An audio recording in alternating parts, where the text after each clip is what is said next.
Hey, what's up? It's Charlie. Welcome to Domestic Rockstar. On this episode, I'm going to tell you a little story about the one time my band got jumped after playing a show.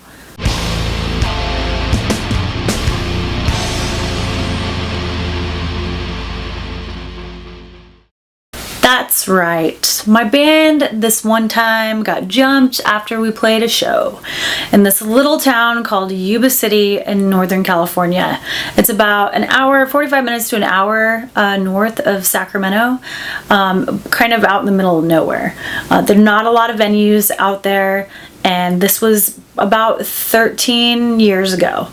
We had been a band for a little bit. My husband and I had just got married. It was like the first show after we got married, and we were stoked to be coming back to playing shows. I mean, we really only took a couple weeks off. It's not like we actually got to go on a honeymoon or anything, but we booked the show through a friend of mine who was the sound guy at this club, and his band before had played in my band before, and we were friends.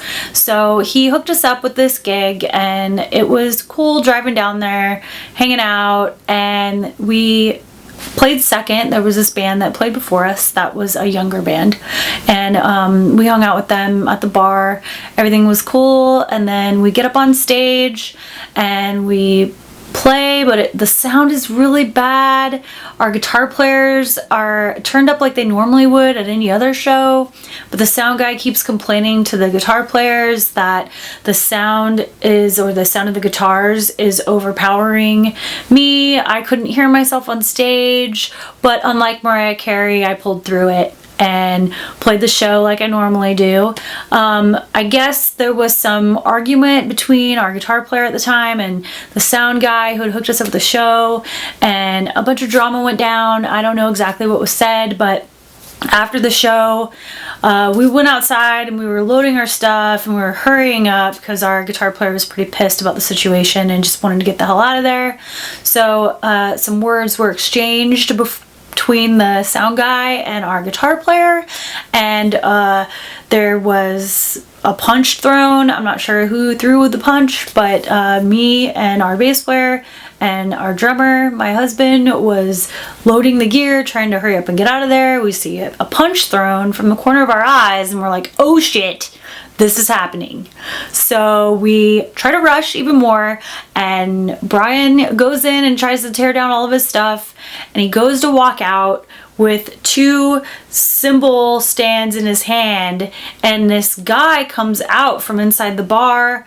I'm looking for bipolar, and Brian's like, what the hell? And the guy like yells at him and then punches him in the face, and Brian had his hands full, and his nose got punched, his head went back, and blood was everywhere. The cymbal stands fell on the ground, and he was knocked out.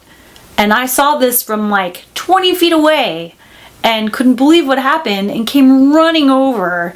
And by this time, the more guys were like crowding over Brian, and I started punching the dude in the face that had hit Brian, and he took a while to realize it was me. I got a few, like 4 or 5 punches in before he realized it was me punching him because of the crowd that was around him.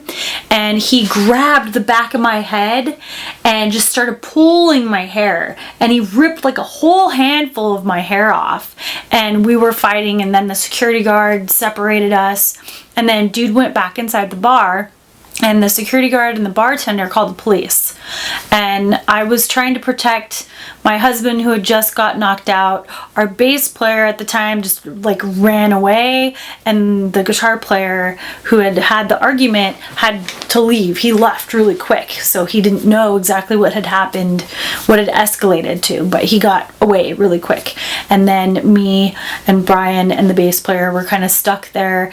Brian came to and had blood all over his shirt and a bruise on his face and like a cut and stuff, and I had some bruising and half my hair was like ripped off, and it was pretty weird. And then the cop came, and the security guard wouldn't let us back into the club, but Brian got back in and sat down at the bar, I guess, and took some shots, and didn't really know that the dude that had attacked him, like who he was, didn't see him there at the bar, didn't know that he had attacked me back after I punched him.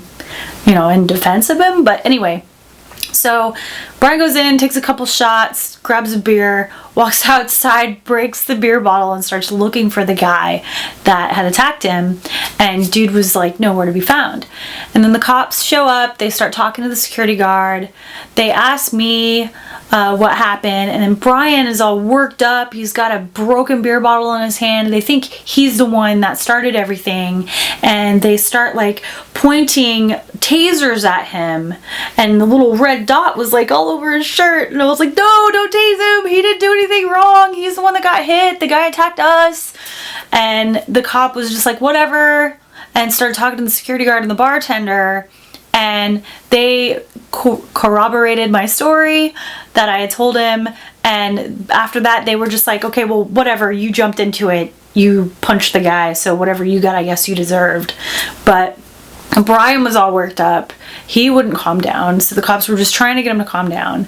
And then as we're standing there talking to the cops, and they're trying to get Brian to calm down with the tasers pointed at him, and the security guard's talking to another police officer, the dude that started it with the punch goes walking by and was like, good luck with that, buddies, and gets in his car. And I was like, what? That's him right there. He started all of it. And they were like, oh, okay, we know who he is.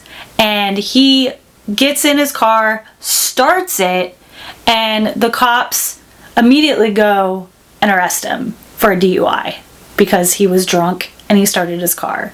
And apparently he was a regular there. They knew him. That was like his third DUI. We were asked if we wanted to press charges. We said yes. And then Brian was like, no. And I said, no, yes, we want to press charges. But we didn't even have to because the dude ended up going to jail for a while because that was his third strike DUI. But the aftermath of it was pretty weird. Like the whole dynamic of the band was changed after that. It was just a weird situation. But that's the one time my band got jumped after a show.